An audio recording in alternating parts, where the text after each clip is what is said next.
الله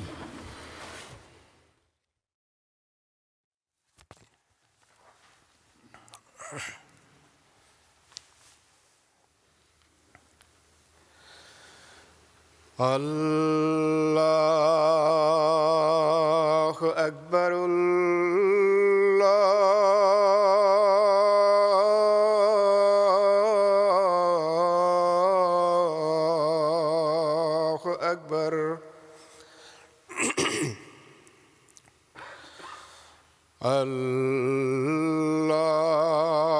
الله أكبر الله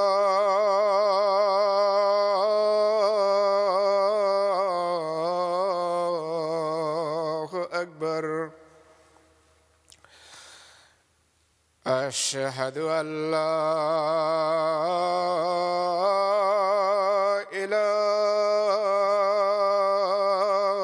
إله إلا الله أشهد أن لا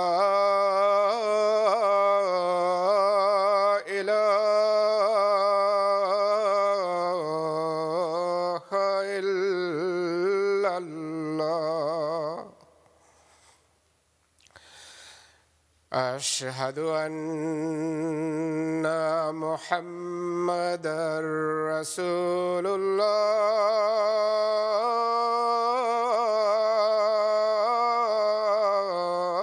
الله أشهد أن محمدًا رسول الله حي على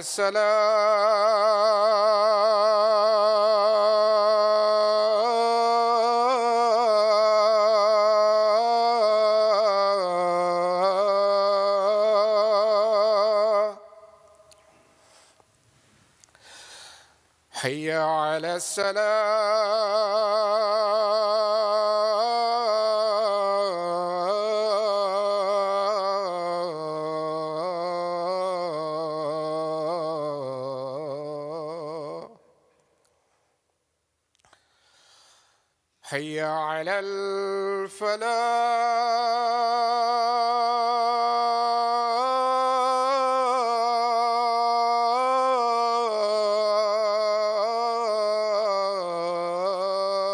الفلاح حي على الفلاح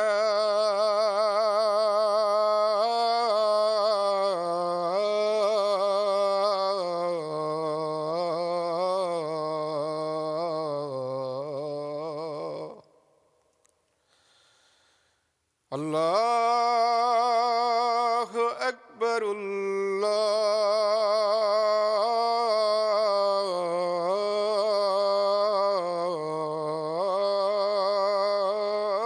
الله أكبر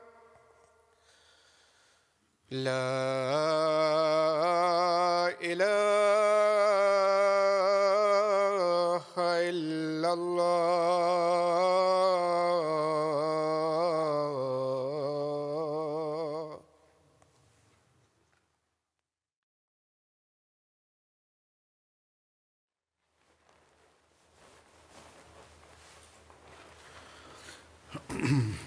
السلام عليكم ورحمة الله.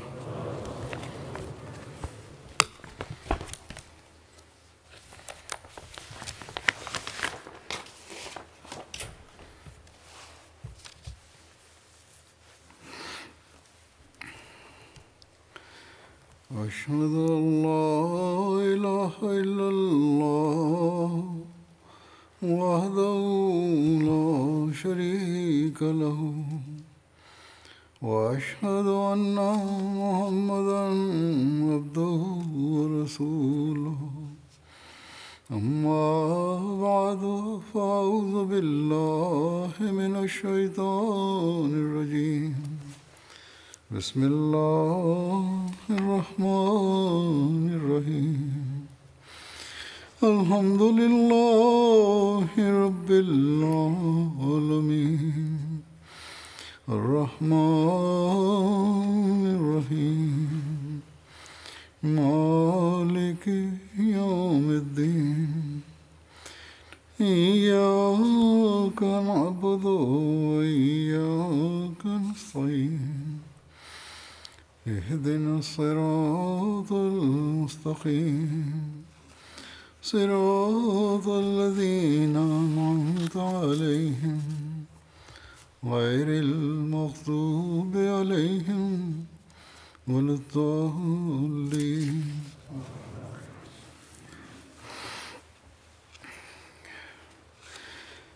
Pada hari ini, saya akan menyampaikan beberapa hal dari antara para sahabat. Yang pertama adalah Hazrat Abu Lubabah bin Abdul Munzir. Telah ditemukan beberapa riwayat berkenaan dengan beliau yang akan saya sampaikan. Detailnya telah disampaikan sebelumnya. Allama Ibni Abdul Bar menulis dalam karyanya Al-Isti'ab bahwa berkenaan dengan ayat Al-Quran yang berbunyi wa akharuna tarafu bidhunubihim khalatu amalan salihan wa akhara sayyi'a. Dan ada pula orang-orang lain yang mengakui dosa-dosa mereka.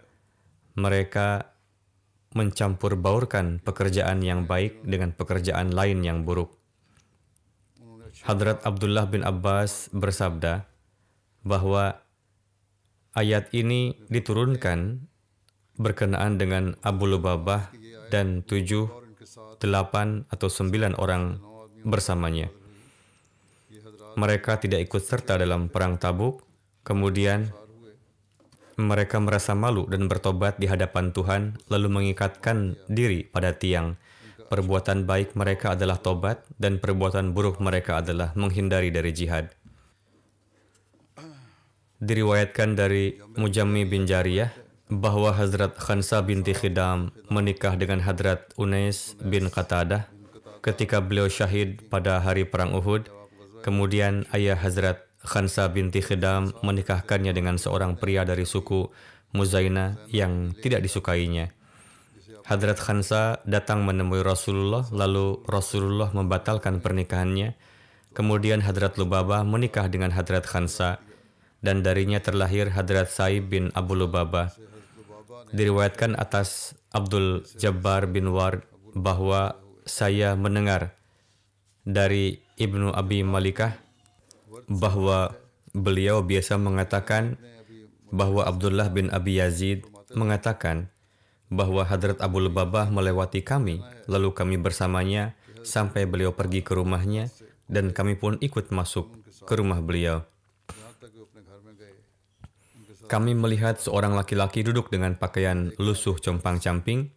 Saya mendengar ia berkata, saya mendengar Rasulullah SAW bersabda, barang siapa tidak membaca Al-Quran dengan suara yang baik, bukanlah dari antara kami.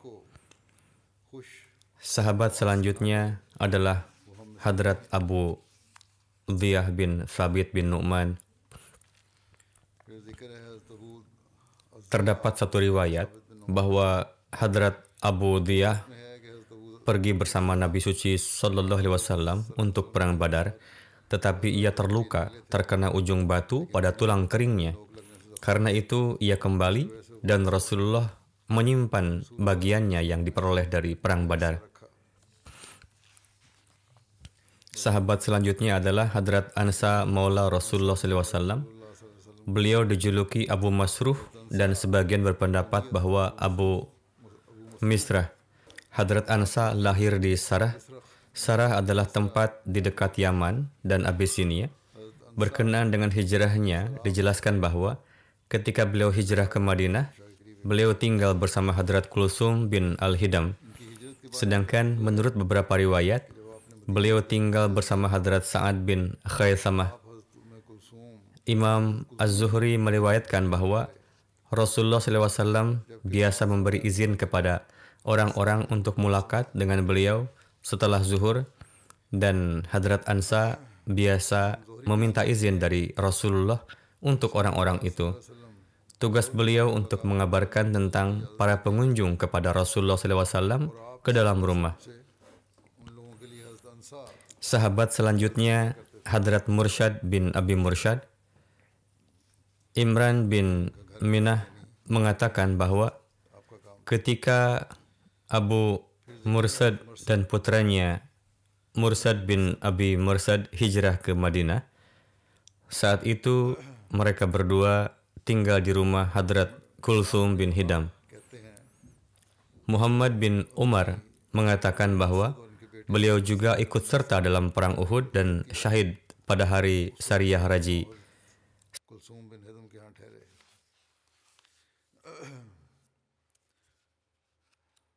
Salah satu putra Hadrat Mursyad, Unais bin Abi Mursyad al-Ghanawi, disebut juga Anas, tetapi sering ditemukan adalah Unais. उनैस बिन मरसद भी बिन अबी मरसद अल-गनवी का जिक्र मिलता है।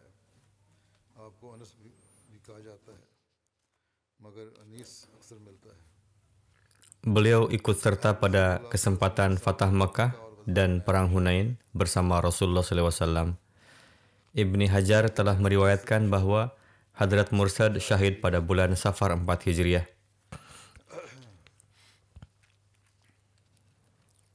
Sahabat selanjutnya Hadrat Abu Mursyad bin Kinaz bin Al-Husain Al-Ghanawi. Nama beliau Kinaz, ayah beliau bernama Husain bin Yarmo. Ada perbedaan pendapat mengenai nama beliau. Menurut sebagian orang, nama beliau Kinaz bin Husain, sedangkan menurut sebagian yang lain Husain bin Kinaz. Dan ada juga yang mengatakan nama beliau adalah Aiman, namun yang lebih dikenal adalah Kinaz bin Husain. Hadrat Abu Mursyad seumuran dengan Hadrat Hamzah dan sekutunya. Beliau berpostur tinggi dan memiliki rambut tebal. Baik Hadrat Abu Mursyad dan putranya Hadrat Mursyad radhiyallahu anhu mendapatkan kesempatan untuk berpartisipasi dalam perang Badar. Putra beliau Hadrat Mursyad syahid dalam peristiwa Raji. Seorang cucu Hadrat Abu Mursyad, Hadrat Unais bin Mursyad, juga merupakan sahabat Nabi. Beliau bersama Nabi Suci Sallallahu Alaihi Wasallam dalam Fatah Makkah dan pertempuran Hunain. Telah diriwayatkan bahwa pada Rabiul Awal 2 Hijriah, Rasulullah SAW mengirim sekelompok 30 muhajirin berkuda di bawah kepemimpinan pamannya Hadrat Hamzah bin Abdul Muttalib dari Madinah menuju wilayah Saiful Bahar di Is. Ketika Hadrat Hamzah dan teman-temannya sampai di sana dengan cepat, mereka melihat bahwa Abu Jahal, pembesar Mekah, ada di sana untuk menyambut mereka dengan 300 pasukan berkuda. Ketika kedua pasukan saling berhadapan dan pertempuran akan segera dimulai, Majdi bin Amr al-Jahni, penguasa daerah itu yang memiliki hubungan dengan kedua belah pihak, turun tangan hingga pertempuran berhenti. Misi ini populer dengan sebutan Sariyah Hamzah bin Abdul Muttalib.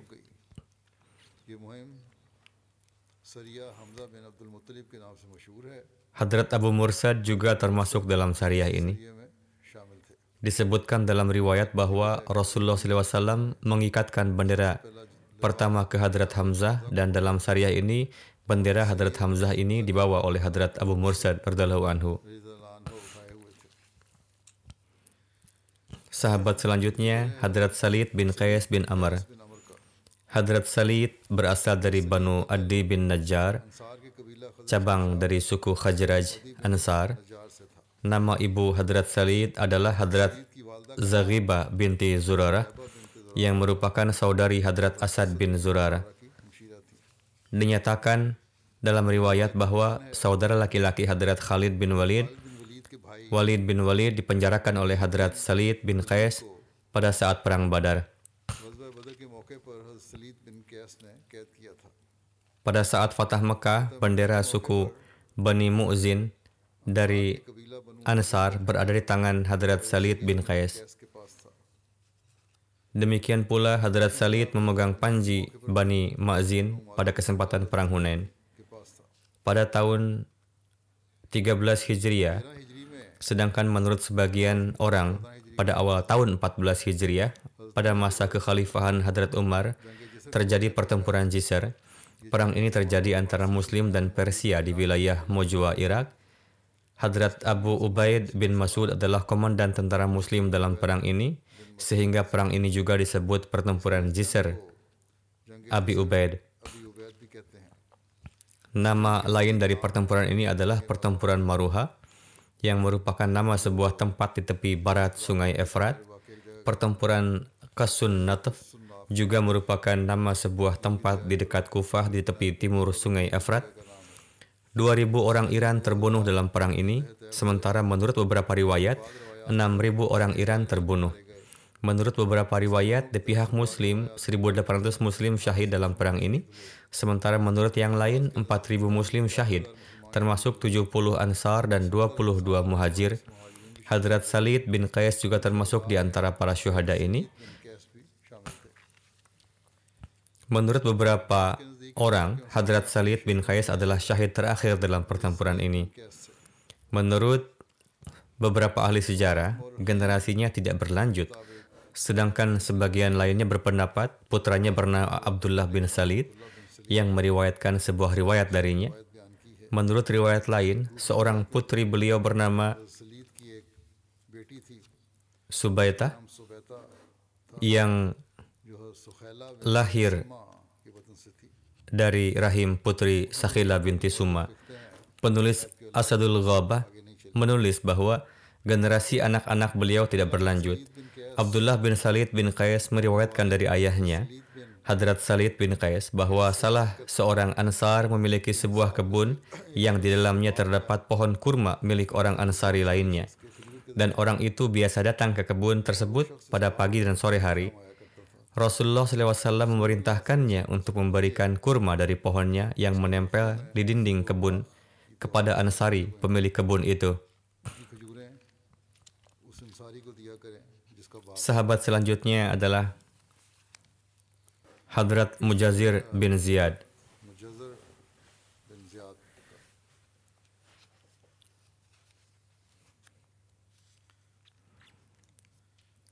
Musa bin Aqbah meriwayatkan bahwa orang mengira bahwa Abu Yasir membunuh Abu Bakhtari dan banyak orang mengatakan bahwa Mujazir yang membunuhnya.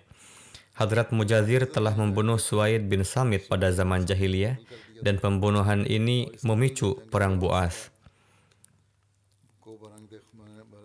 Belakangan, Hadrat Mujazir dan Hadrat Haris bin Suaid bin Samit menerima Islam. Tetapi Haris bin Suaid sedang mencari kesempatan untuk membunuhnya sebagai pembalasan atas kewafatan ayahnya. Dalam perang Uhud, ketika kaum Quraisy berbalik dan menyerang kaum muslimin, Haris bin Suaid membunuhnya dengan menikam lehernya dari belakang. Sekembalinya dari Ghazwa Hamra'ul Asad, Hadrat Jibril mendatangi Nabi SAW dan mengabarkan hal itu.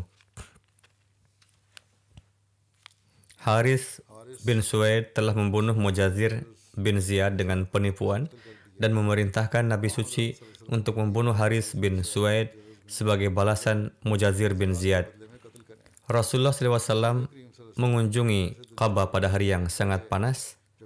Hadrat Uwaim bin Sa'idah membunuh Haris bin Suaid di gerbang Masjid Qabah atas instruksi Rasulullah SAW.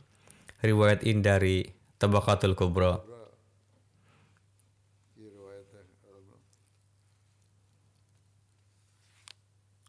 Sahabat berikutnya Hadrat Rifa bin Rafi bin Malik bin Ajlan. Tertulis bahwa peristiwa baiatnya beliau masuk Islam adalah sebagai berikut.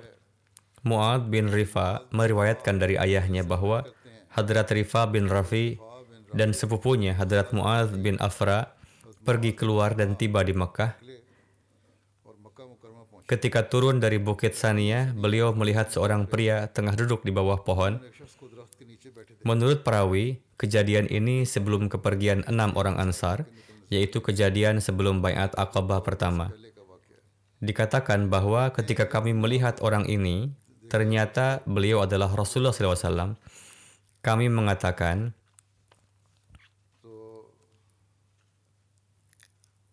mari kita temui orang itu dan menitipkan barang kita kepadanya hingga kita selesai tawaf di Baitullah.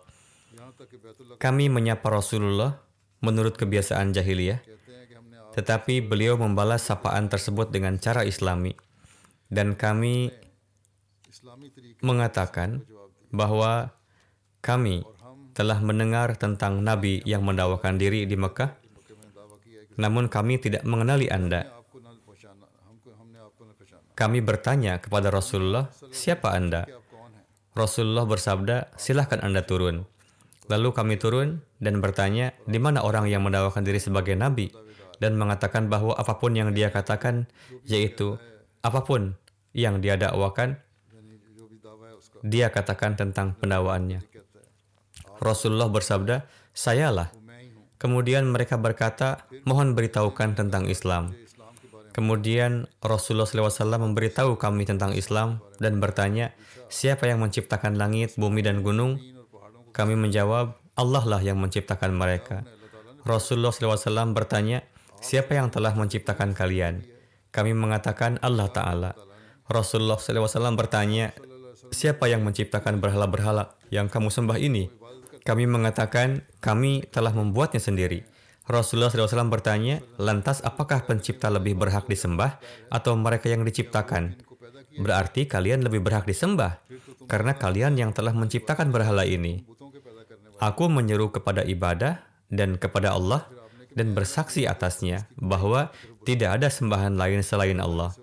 Aku adalah Rasul Allah dan mengajak untuk silaturahmi dan meninggalkan permusuhan yang disebabkan oleh penindasan manusia. Kami berkata, tidak, demi Allah, meskipun yang Anda serukan itu palsu, itu adalah hal yang baik dan adab yang baik. Mohon Anda jaga kendaraan kami hingga kami selesai tawaf. Mu'adz bin Afra duduk di dekat Rasulullah. Rifa bin Rafi berkata, lalu saya pergi tawaf ke Baitullah. Saya mengeluarkan 7 anak panah dan menetapkan 1 anak panah berkenaan dengan Rasulullah SAW. Ini merupakan tradisi mereka pada masa itu. Biasa mengambil pertanda dari anak panah untuk menenangkan hatinya. Dikatakan bahwa kemudian perhatian tertuju ke Baitullah dan berdoa, ya Allah, jika apa yang disuruhkan oleh Muhammad SAW itu benar, keluarkan ke-7 anak panah ini untuknya. Saya mengundi 7 kali, dan 7 kali anak panah muncul untuk beliau.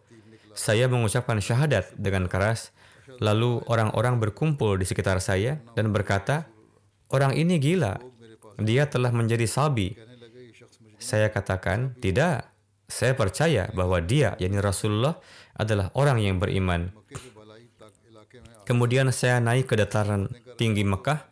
Kalian mengatakan bahwa orang ini gila, sabi, tapi saya katakan tidak. Saya meyakini dia adalah orang beriman. Kemudian menaiki dataran tinggi Mekah. Ketika Mu'adz melihat saya, berkata, Rifa, datang dengan wajah berseri-seri, seperti saat dia pergi. Artinya, sebelum mengucapkan syahadat, wajahnya tidak secerah seperti sekarang. Kemudian saya datang dan menerima Islam.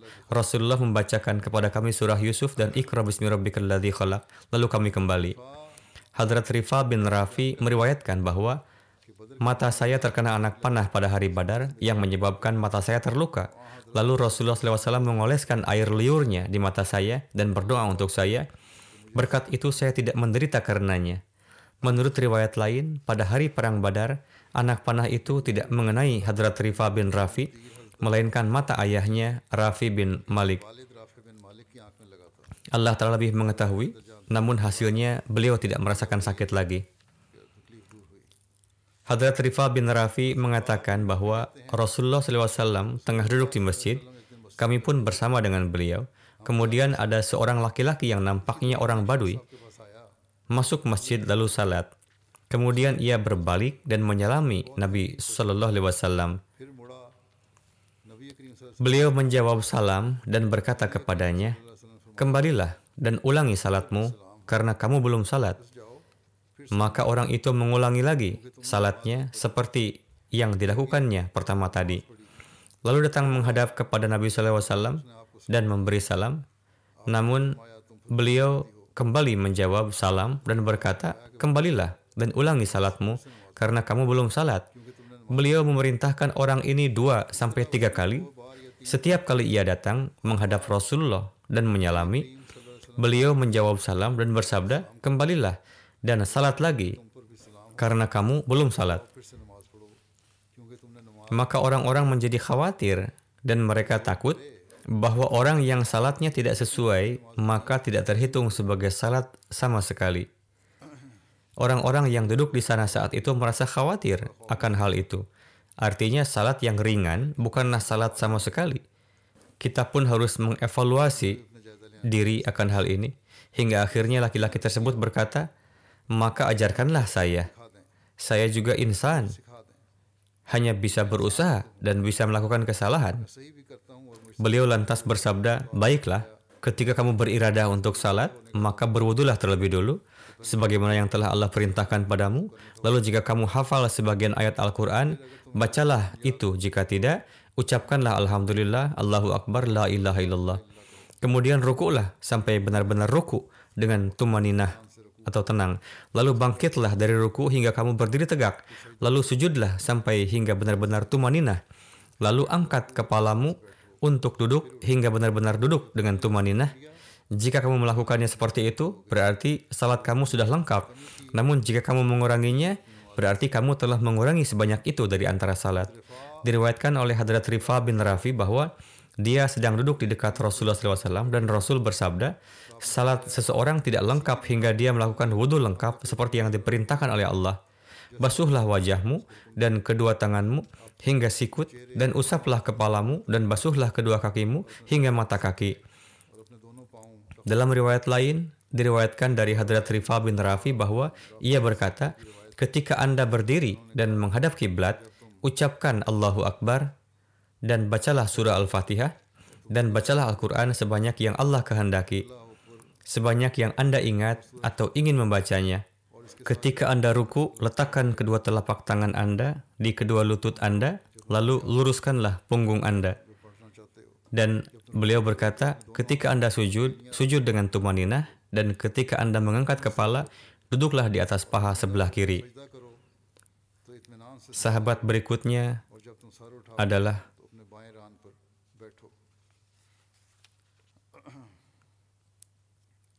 Hadrat Usaid bin Malik bin Rabi'ah. Dari Utsman bin Ubaidullah, saya melihat Abu Usaid mewarnai janggutnya dengan warna kuning. Ibnu Ishaq mengatakan bahwa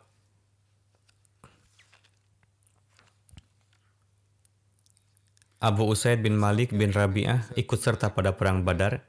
Ketika penglihatannya hilang pada masa akhir umurnya, beliau berkata, jika saya berada di tempat Badar hari ini dan penglihatan saya baik-baik saja, maka saya akan memperlihatkan kepada kalian ngarai yang darinya muncul malaikat. Saya tidak menyimpan keraguan atau ilusi tentang hal itu.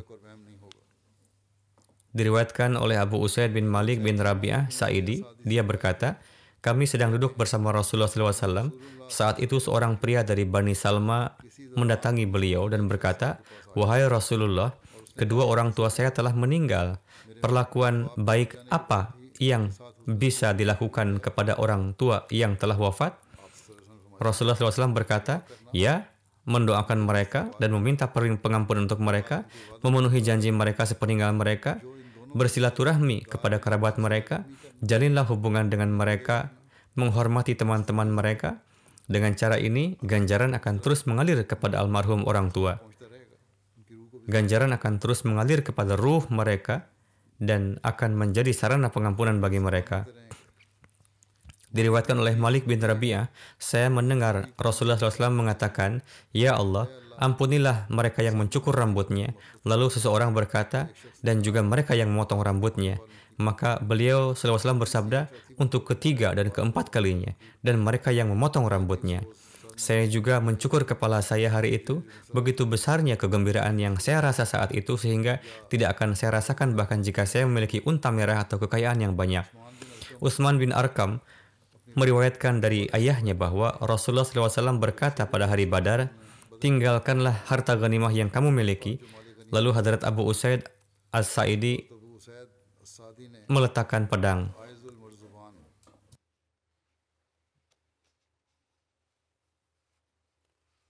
Aiz al-Mardaban. Hadrat Arkam mengambil pedang Aiz al-Mardaban dan berkata, "Wahai Rasulullah, mohon berikan pedang itu kepada saya." Rasulullah memberikan pedang itu kepadanya. Sahabat selanjutnya adalah ये मुझे देते हैं। आप सल्लल्लाहु अलैहि वसल्लम ने वो तलवार Hadrat Abdullah bin Abdul Asad.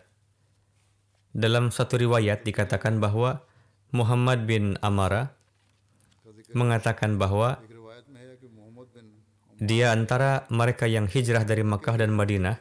Hadrat Abu Salma bin Abdul Asad adalah yang pertama datang kepada kami.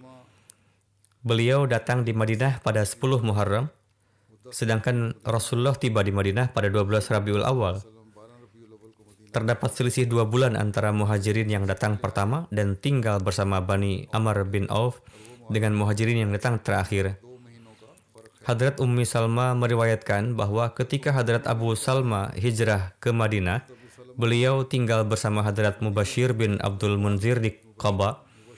Rasulullah SAW menjalinkan persaudaraan antara Hadrat Abu Salma bin Abdul Asad dan Sa'ad bin Khaisamah ketika seorang pria dari suku Bani Tay yang datang ke Madinah दरमियान मुआखात कायम फरमाई।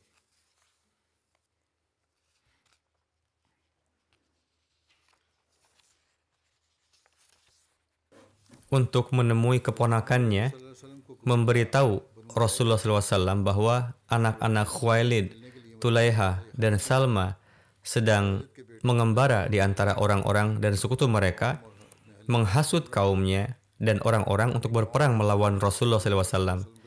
Dia memanggil Abu Salma yaitu Abdullah bin Abdul Asad dan mengirim 150 muhajirin dan ansar di bawah kepemimpinan Bani Asad untuk mengatasi mereka.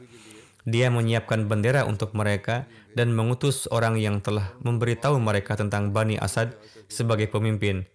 Nabi Suci Shallallahu Alaihi Wasallam memerintahkan Hadrat Abu Salma dan bersabda, "Kamu harus maju sampai kamu mencapai wilayah Bani Asad dan berkemah, lalu serang mereka sebelum mereka menghadapimu dengan pasukan mereka."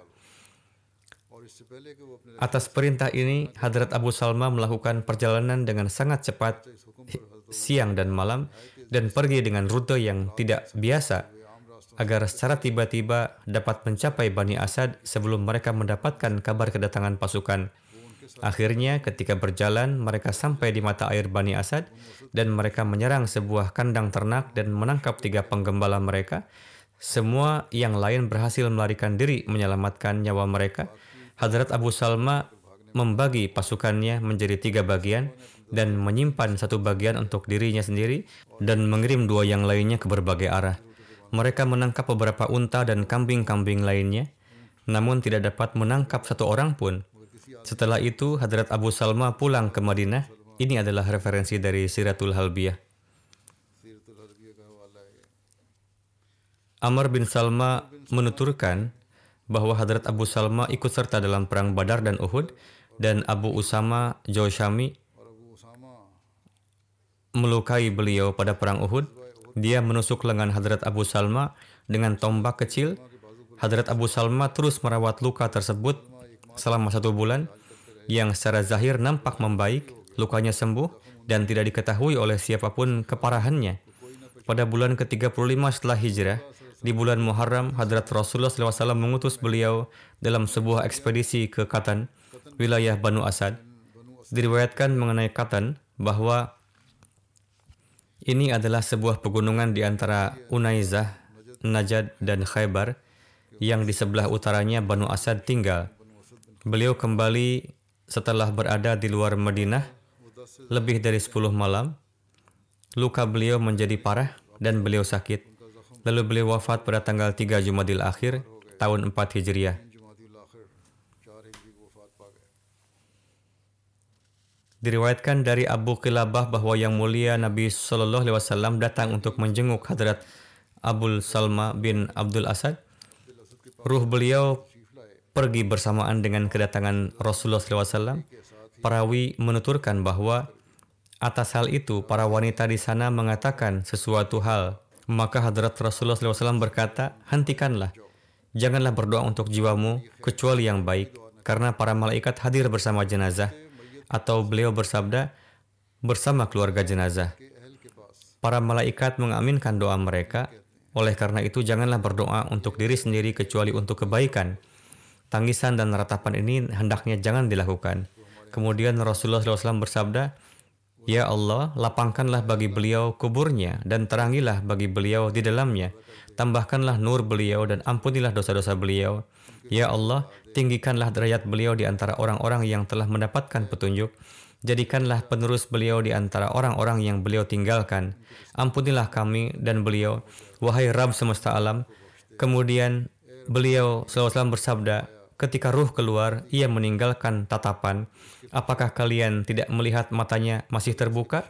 Selanjutnya, riwayat Hadrat Khalad bin Rafi Az-Zuraqi yang merupakan sahabat Ansar.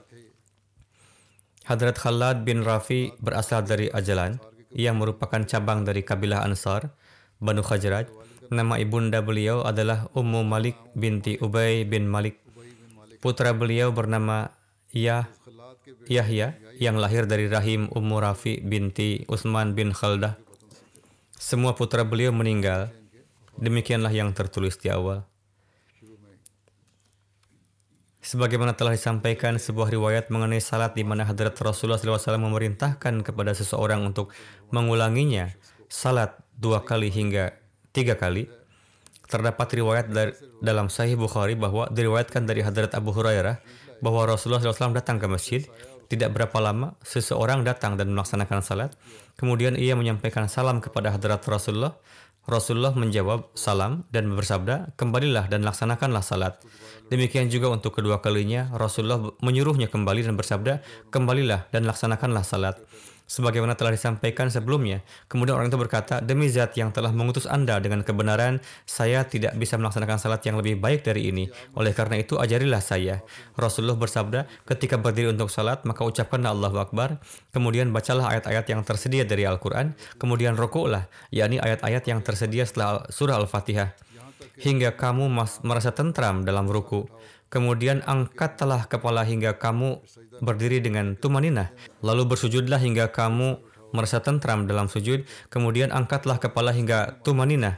Singkatnya, laksanakanlah seluruh salatmu dengan cara demikian. Allamah Ibnu Hajar Asqalani menuturkan bahwa orang yang mengalami peristiwa tersebut adalah Hadrat Khalad bin Rafi. Selanjutnya adalah riwayat dari Hadrat Abbad bin Bishr. Pada kesempatan Perang Khandak, Hadrat Abbad bin Bishr mendapatkan taufik untuk melakukan pengkhidmatan dengan sepenuhnya. Hadrat Ummu Salma radhiyallahu anha meriwayatkan bahwa saya bersama Rasulullah SAW pada Perang Khandak dan dimanapun saya tidak terpisah dari beliau. Beliau sendiri melakukan pengawasan pembuatan parit.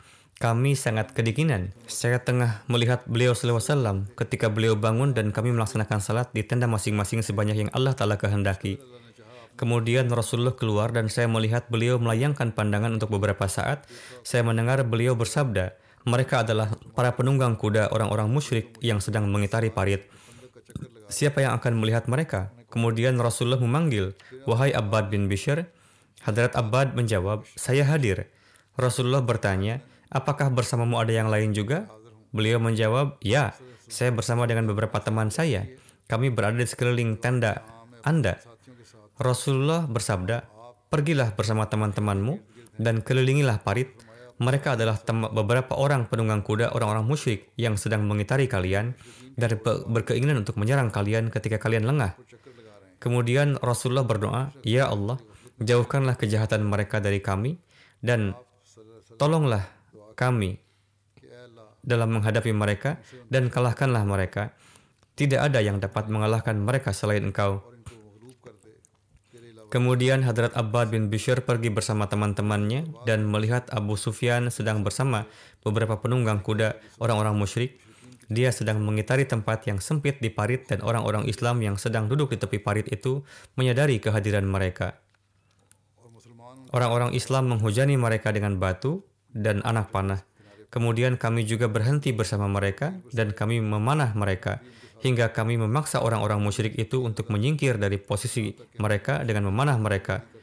Lalu mereka kembali ke kemah mereka dan saya datang kepada Rasulullah dan saya mendapati beliau dalam keadaan sedang melaksanakan salat. Kemudian saya memberitahukan kepada beliau mengenai peristiwa tersebut. Hadrat Ummu Salmah meriwayatkan bahwa kemudian Rasulullah tertidur hingga saya mendengar suara nafas beliau dan Rasulullah tidak bangun hingga saya mendengar Hadrat Bilal mengumandangkan azan subuh dan nampak putihnya fajar. Kemudian Rasulullah SAW keluar dan mengimami salat orang-orang Islam. Hadrat Ummu Salmah radhiyallahu anha menuturkan, semoga Allah Ta'ala mengasihi Abbad bin Bishr. Di antara para sahabat Rasulullah SAW, beliau adalah yang paling melekat dengan kemah Rasulullah SAW dan selalu menjaganya.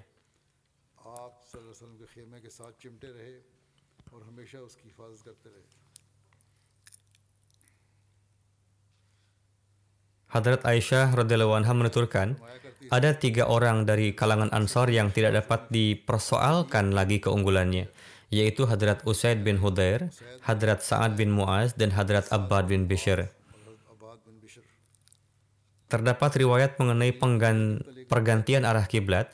Dalam riwayat tersebut juga terdapat nama Hadrat Abbad bin Bishr. Diriwayatkan dari Hadrat Tuwailah radhiyallahu anhu bahwa kami melaksanakan salat zuhur dan asar di Banu Harithah dan saya telah melaksanakan 2 rakaat dengan menghadap Baitul Maqdis ketika seseorang datang dan memberitahu bahwa kiblat telah dialihkan ke arah Masjidil Haram. Beliau menuturkan, kemudian kami bertukar posisi. Kaum pria berpindah ke tempat kaum wanita dan kaum wanita berpindah ke tempat kaum pria. Berdasarkan sebuah riwayat, nama orang yang memberikan kabar tersebut adalah Hadrat Abbad bin Bishr bin Qazi yang berasal dari kabilah Banu Harithah. Sedangkan menurut satu riwayat lain, orang tersebut adalah Abbad bin Bishr bin Waqash yang berasal dari Banu Abdul Ash'al. Pada kesempatan perjanjian Hudaybiyah, ketika dari pihak Quraisy Mekah Suhail bin Amru datang dengan tujuan untuk berdiskusi dengan Hadrat Rasulullah SAW, pada waktu itu pun Hadrat Abbad bin Bishr berdiri di samping Hadrat Rasulullah SAW dengan mengenakan topi baja, dan bersama beliau ada juga seorang sahabat lain, yaitu Hadrat Salma bin Aslam. Pada saat perbincangan, ketika suara Suhail meninggi, maka Hadrat Abbad bin Bishr berkata kepadanya, rendahkan suaramu di hadapan Rasulullah SAW. Hadrat Abbad bin Bishr senantiasa berada di garis depan dalam setiap pertempuran. Ketika Uyainah bin Hisan Fazari bersama beberapa penunggang kuda dari Banu Ghatfan menyerang Ghabah, tempat di mana unta-unta betina penghasil susu milik Rasulullah SAW biasa merumput, mereka membunuh orang yang ditugaskan untuk menggembala unta-unta tersebut dan membawa istrinya serta unta-unta milik Hadrat Rasulullah SAW. Ketika kabar ini sampai ke Madinah, para penunggang kuda hadir di hadapan Hadrat Rasulullah SAW. Disebutkan dalam riwayat bahwa dari kalangan Ansar, setelah Hadrat Miqdad bin Aswad, yang pertama datang kepada Hadrat Rasulullah SAW adalah Hadrat Abbad bin Bishr. Ekspedisi ini dikenal dengan nama Ghazwah Karad.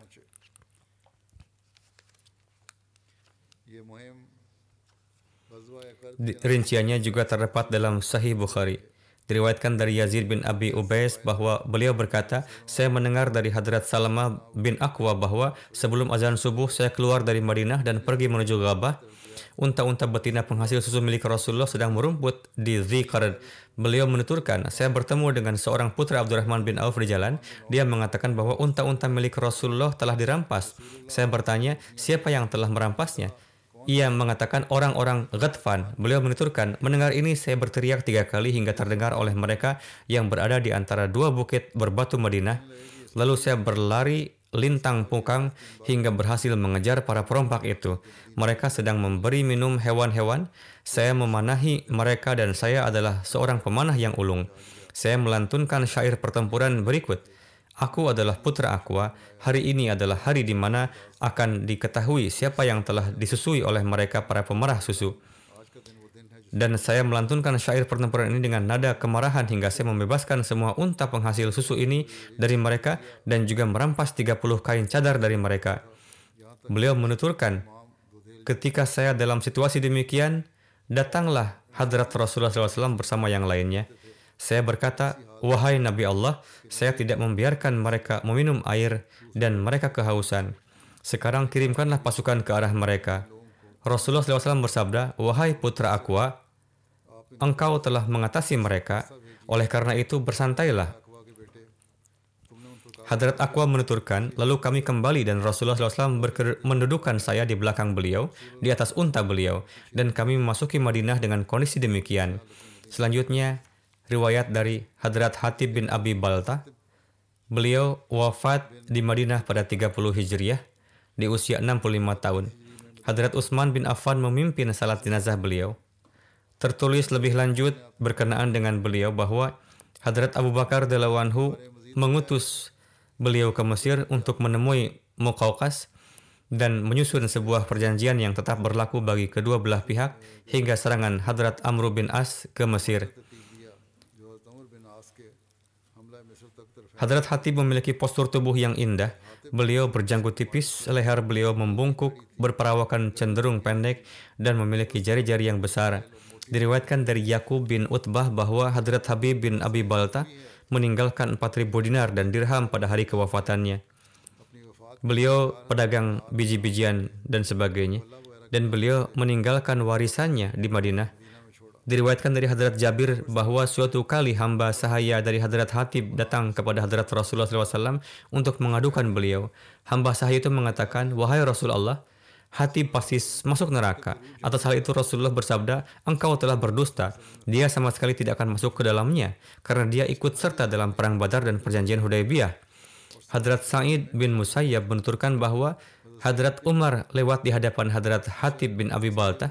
Beliau sedang menjual kismis di pasar. Hadrat Umar berkata, naikkanlah harga Anda atau pergilah dari pasar kami. Lebih lanjut tertulis bahwa diriwayatkan dari Hadrat Imam Syafi'i bahwa Qasim bin Muhammad menuturkan bahwa Hadrat Umar melewati Hadrat Hatib di pasar yang terletak di lahan tempat pelaksanaan Id. Di hadapan beliau ada 2 keranjang penuh kismis. Hadrat Umar menanyakan harganya kepada beliau. Maka beliau mengatakan, saya memberikan harga 1 dirham untuk 2 mud. Hadrat Umar berkata kepada beliau, saya telah diberitahu mengenai kafilah yang datang dari Taif bahwa mereka mempercayai harga Anda. Naikkanlah harga atau juallah di rumah sesuai dengan harga yang Anda inginkan. Ketika Hadrat Umar pulang dan memikirkannya, maka beliau pergi ke rumah Hadrat Hatib untuk menemuinya dan mengatakan kepadanya, apa yang saya katakan kepada Anda bukanlah suatu paksaan dari saya, bukan juga keputusan dari saya. Saya menyampaikan ini semata-mata untuk kebaikan warga masyarakat. Juallah dimanapun yang Anda mau dan berapapun harga yang Anda mau.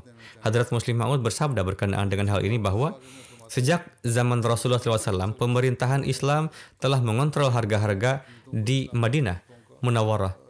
Terdapat dalam hadis bahwa Hadrat Umar suatu kali berkeliling di pasar Madinah dan beliau melihat seseorang yang bernama Hatib bin Abi Balta duduk di pasar dengan 2 karung buah anggur kering. Ketika Hadrat Umar menanyakan kepadanya mengenai harganya, beliau mengatakan 1 dirham untuk 2 mud. Harga tersebut lebih murah dari harga umum di pasar. Atas hal itu, Hadrat Umar memerintahkan kepada beliau untuk menjualnya di rumah. Namun di pasar beliau tidak dapat menjualnya dengan harga semurah itu, karena akan merusak harga pasar dan masyarakat akan berburuk sangka terhadap para pedagang di pasar. Hadrat Muslim Maud menulis bahwa para ahli fikih banyak berdebat mengenai hal ini. Sebagian juga mengutip riwayat-riwayat yang menyatakan bahwa belakangan Hadrat Umar membatalkan pemikirannya ini. Namun umumnya para ahli fikih telah mengakui pendapat Hadrat Umar ini sebagai sesuatu yang patut diamalkan. Dan mereka menulis bahwa menjadi kewajiban pemerintahan Islam untuk menetapkan harga. Jika tidak, maka akan terjadi kerusakan pada akhlak dan kejujuran bangsa. Namun perlu diingat bahwa di tempat ini hanya disebutkan barang-barang yang dibawa ke pasar. Barang-barang yang tidak dibawa ke pasar dan bersifat individual tidak disebutkan di sini. Alhasil, mengenai barang-barang yang dibawa dan dijual di pasar, Islam telah memerintahkan dengan jelas bahwa harus ditetapkan harga sehingga tidak ada pemilik toko yang dapat menaikkan atau menurunkan harga. Oleh karena itu, beberapa asar dan hadis juga telah ditulis oleh para ahli fikih yang mendukung hal ini. Di sini dalam persaingan mereka berusaha saling menyakiti. Oleh karena itu, hendaknya ada kesamaan harga.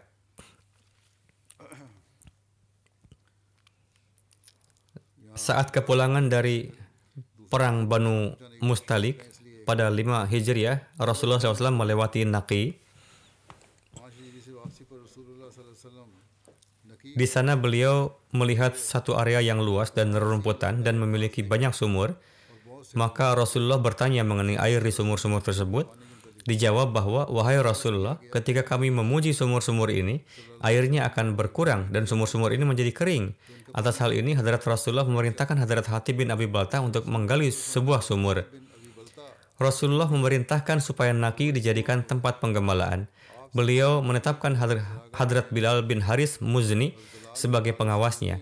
Hadrat Bilal bertanya, wahai Rasulullah Shallallahu Alaihi Wasallam, berapa banyak dari tanah ini yang harus saya jadikan tempat penggembalaan?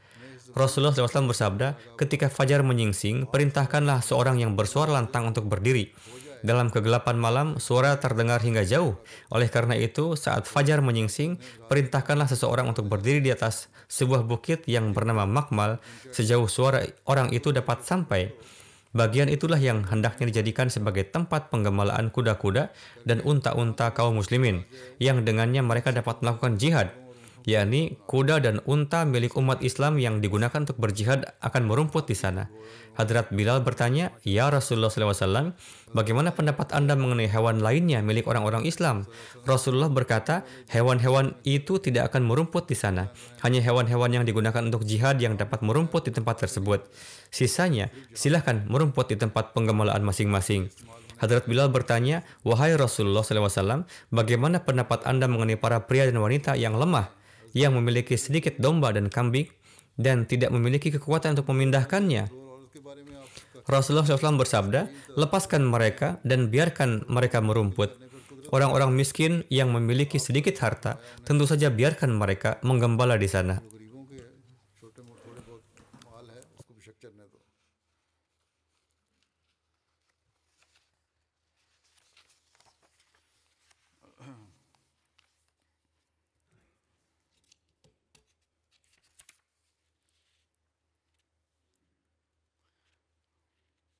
Berkenaan dengan hadis yang telah disampaikan sebelumnya bahwa ada seorang sahabat Ansar yang berselisih dengan Hadrat Zubair mengenai sungai Hira yang dulunya digunakan orang-orang untuk mengairi pohon-pohon kurma. Sahabat Ansar itu meminta Hadrat Zubair untuk mengalirkan air.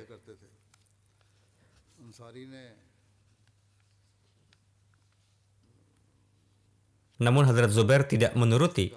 Lalu keduanya membawa perselisihan itu kepada Rasulullah SAW.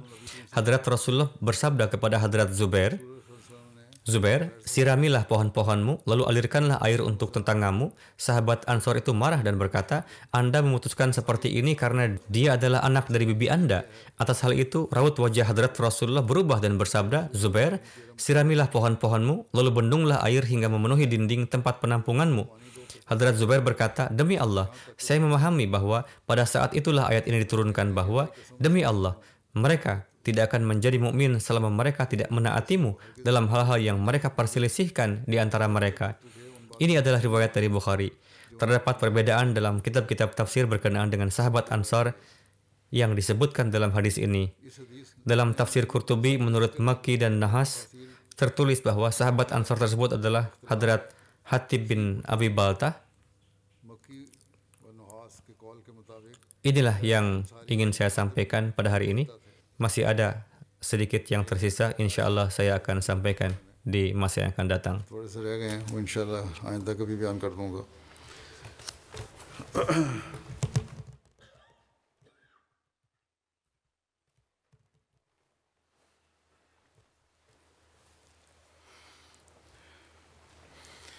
Alhamdulillah, alhamdulillah, nahmaduhu wa nasta'inuhu wa nastaghfiruh.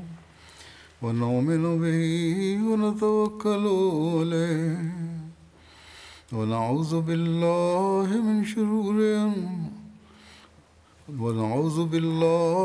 شرور أنفسنا ومن سيئات أعمالنا من يهده الله فلا مضل له ومن يضلل فلا هادي له ونشهد أن لا إله إلا الله ونشهد أن محمدا عبده ورسوله عباد الله رحمكم الله إن الله يأمر بالعدل والإحسان وإيتاء ذي القربى وينهى عن الفحشاء والمنكر والبغي يعظكم لعلكم تذكرون اذكروا الله يذكركم وادعوه يستجب لكم ولذكر الله أكبر